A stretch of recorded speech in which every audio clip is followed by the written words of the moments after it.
이 진정한 소유자가 나오게 된 그 원인은 뭐냐면은 네. 기본적으로 우리 등기법의 등기가 네. 형식주의라는 거야. 아, 즉 이게 진정한 소유자가 나타나면은 등기부상 명의자가 소용이 없는 거지. 왜냐면은 이게 진정한 소유자가 나타나면 등기부상에 우리가 이제 형식주의를 채택하고 있지만은 명의신탁 같은 경우가 그게 사실상 무효잖아. 그 이유가 뭐냐면은 진정한 소유자가 따로 있는데 그 영장한테 내가 명의만 넘긴 거야. 근데 형식적으로 등기 형식주의를 취하가니까 명의는 네 명의자 있는데 실은 돈은 내가 다 냈어. 그러면은 사람들은 영장권자 알지만 네. 실제상으로는 등기 돈의 그 부동산의 취득을 하는데 내가 돈을 다 냈어. 사실상 진정한 소유자가 따로 있잖아. 네. 그지? 이게 이 문제도 물론 이제 이게 상속 자네가 아까 얘기한 것처럼 상속과 관련된 내용이 있긴 한데 기본적으로 진정한 소유자와 그 다음에 등기부상 명의자와 이게 차이가 존재하는 이유가 우리 등기법상의 등기가 형식주의라는 점에서 한 문제가 있는 거지. 등기의 공신력이 인정되지 않는 거야. 거기에 득점 포인트가 딱 있는 거지. 등기의 공신력이 인정되지 않는 공시의 효과만 있지 실질적으로 공신력이 인정되지 않는 거야. 그러니까 진정한 소유자가 나타나게 되면 엄청 그 까다로운 상황이 생기게 된 거지 지금처럼. 그러면은 협의 성립 확인을 받게 되면 처분이 되고 처분이 되면 뭐야? 그러면 그걸로 인한 취득은 원시 취득이 되잖아. 네. 원시 취득이 강력한 효력을 부여한 이유는 당사자 사이에 진정한 합의가 됐다는 어떤 명제하에 그런 효력을 부여하는 건데 진정한 소유자가 따로 있는 상태에서 사업 시행자가 그냥 등기부상 명의과 형식적으로다가 만약에 협의를 진행했다. 그러면 거기에 그 공신력이 없는데도 불구하고 등기부상 공신력이 없는데도 불구하고 그 효력을 인정하게 되면 우리 등기 그 권리관계가 다 파탄 지경에 이르는 거지. 그러니까 이제 이런 이제 특이한 판례가 이제 존재하게 되는 거야. 자, 그래서 자네가 얘기하고 싶은 아까 등기부상의 뭐 그 있잖아. 얘기해봐. 준비한 답안. 준비한 답안이요? 왜 강력한 효력을 정당성을 법적 정당성의 원천이 뭔지. 법적 정당성의 원천 진정한 협의를 하였는 데에 그렇지. 있습니다. 그래서 누구랑? 진정한 소유자랑 누구랑? 사업 시행자랑. 그렇지. 주어가 빠졌잖아. 알겠습니다. 그렇게 해가지고. 그렇게 해가지고요. 근데 그 지금 진정한 소유자랑 아니랑 지금 됐잖아 지금. 아, 네. 그래가지고 이거는 그러니까 그 소유자 요건을 충족하지 못한 것으로 봄으로써 동의의 판결로 따라 이 수리행위는 위법한 수리행위가 됩니다. 이 판례 평석을 전반적으로 자네가 이제 공부해봤을 때 보지 네. 말고 네. 이 문제가 시사하는 바가 뭐라고 생각해? 시사하는 바요? 시사하는 바. 그 절차를 잘 지켜야 한다? 저렇게 공부 연락 해놓고 영자. 진정한 소유자와 해야 한다. 옥수는 땡 영자. 사업 진행 시 사실관계를 적절히 파악하여야 한다. 그렇지. 소유자 관계. 근데 사실 여기 판례 보면은 네. 그 사업 시행자의 어떤 그 귀책 사유 없이라는 표현이 있어. 네. 없이, 그러니까 사업 시행자의 귀책 사유 없이 진정한 소유자 파악이 사실은 쉽지는 않았을 거야. 근데 사업 시행자의 과실했는지 무관하게 그 동의의 흠결은 위법하다, 수리 행위로서 위법하다 한 거는 내가 볼 때는 우리 등기에 공신력이 없는 그 체계 자체를 대법원에서 깨기가 좀 어렵지 않았나. 그리고 이 진정한 소유자 원고가 더 힘이 좋지 않았나. 사실 그 어느 쪽에 손을 들어도 과거에 이제 그런 판례가 있긴 있었어요. 어떤 판례가 있었냐면 등기부상 명의자와 그 협의 취득에 관련된 내용을 했다 하더라도 유효하다라는 그런 과거의 판례는 있었어. 근데 이제 그 판례에서 아주 진부한 판례거든.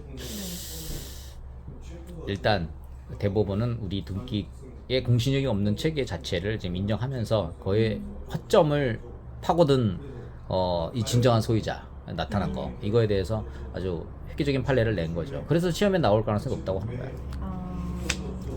자네도 영자 자네도 이거 오늘 거 공부했지? 네. 그러면 이번 문제는 자네한테 물어볼게. 자, 이거 찍으면서 잘 대답을 해봐. 네. 미흡한 점은 우리 옥순이 또 얘기하고. 자, 영자 수용 재결 이후에 협의 가능성 있어 없어? 가능성 있습니다. 수용 재결이 있고 수용의 개시일 사이에 기본적으로 수용에서 수용지에 경한 보상금을 수용의 개시일 전에 직공탁하면 되는데 왜 갑자기 피수용자가 협의를 하려고 했을까? 이 판례에서는 피수용자가 머리가 좋기 때문에. 아 그래. 이 사람이 지금 부채가 얼마였었지? 부채가 상당 규모의 부채를 가지고 있었어요. 그죠? 50억인가? 하루에 이자만 해도 300만 원인가 낸다고 그랬었지? 그러니까 이 사람이 이제 쉽게 우리 흔한 말로 똥줄이 탄 거야. 하면 이제 보통 45일에서 한 50일 된다 그러면 3, 55, 1억 5천만 원을 지금 내야 되잖아. 응? 그러니까 똥줄이 탄 거야. 그래서 수용 재결이 있었지만 수용의 개시일 사이에 협의를 진행하려고 한 거지. 사업시행자 입장에서는 나쁠 바 없어. 근데 이제 사업시행자도 여기서 액션을 하나 더 취해줬는데 원래 보상금보다 3천만 원, 그러니까 수용제를 정한 3천만 원이 좀 적어. 그런데 잔여지를 사주는 꼴이 됐죠. 그래서 한 저희 16억 가까이 이제 잔여지까지 포함해서 그거를 이제 사주게 된 거지. 이 판례가 시사하는 바는 뭐라고 생각해? 우리 영자.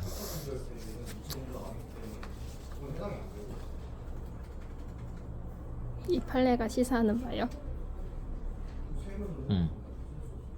옥순 자네는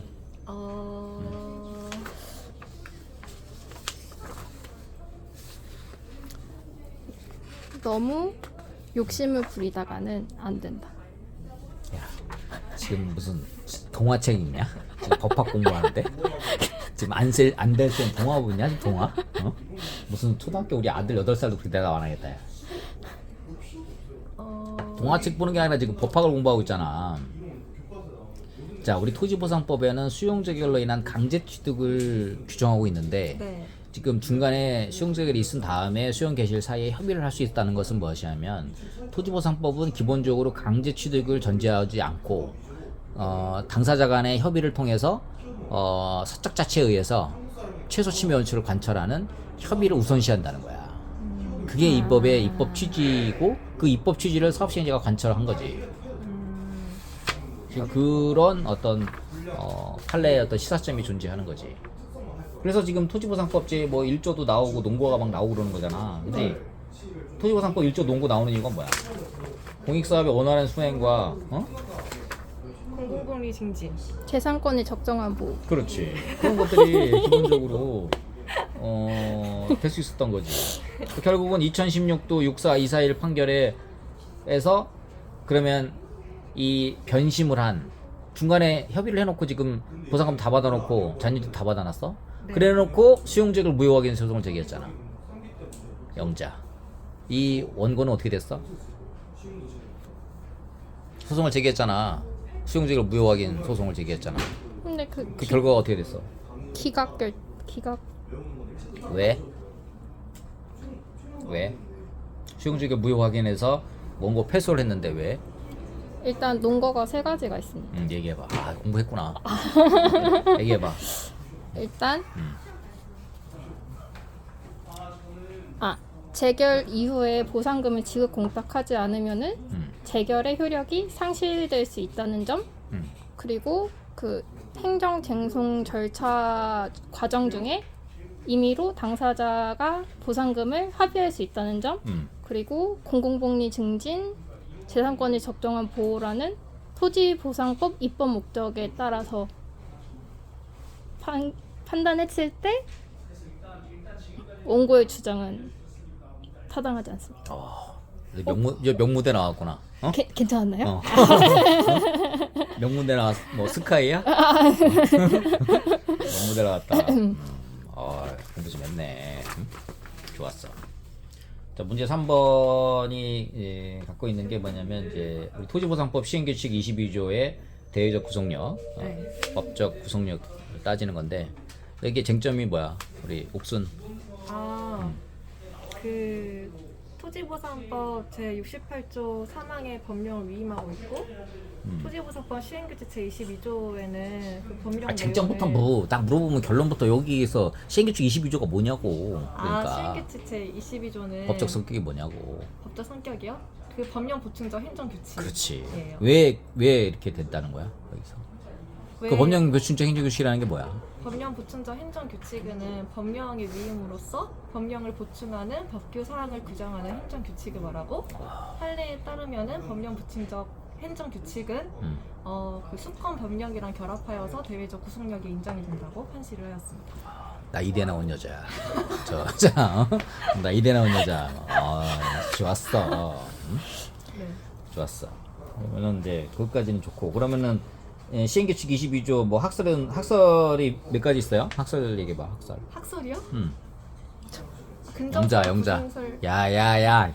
아닌가? 그런 말이 어딨어? 알겠습니다. 법규 명령설, 아, 좋았어.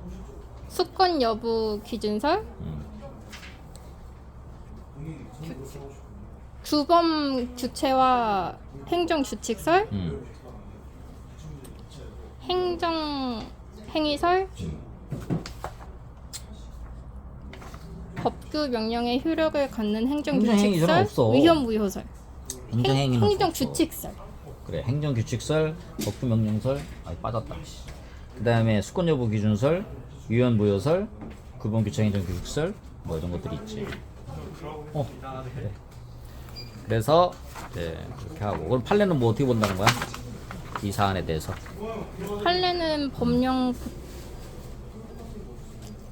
법 야, 보고 한번 읽어봐. 야, 여기 보고. 야, 뭐 보고 읽어봐. 이거. 행정 규칙의 형식이나 공익사업법의 내용이 될 사항을 구체적으로 정하여 내용을 보충하는 기능을 갖는 것이므로 공익사업법 규정과 결합하여 대외적인 구속력을 가진다. 법규성이 있습니다. 있다는 얘기죠.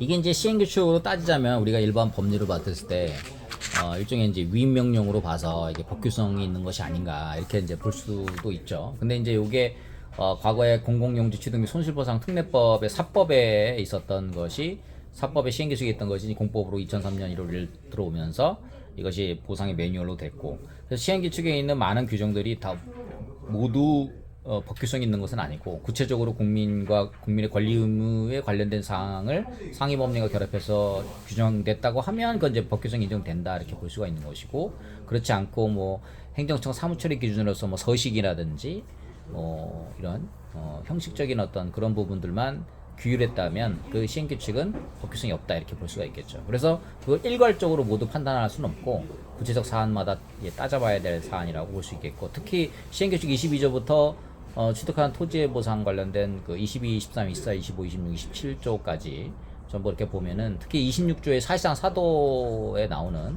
3분의 1 이내 평가도 그동안 이제 수험가에서는 그게 법규명령식 행정규칙이 아니었나 했는데 지금 시행규칙 22조가 법령보충적 행정규칙이니까 시행규칙 26조 사실상 사도도 법령보충적 행정규칙으로 보는 것이 타당하지 않겠느냐 이렇게 이제 논리를 정리해 보면 되겠습니다.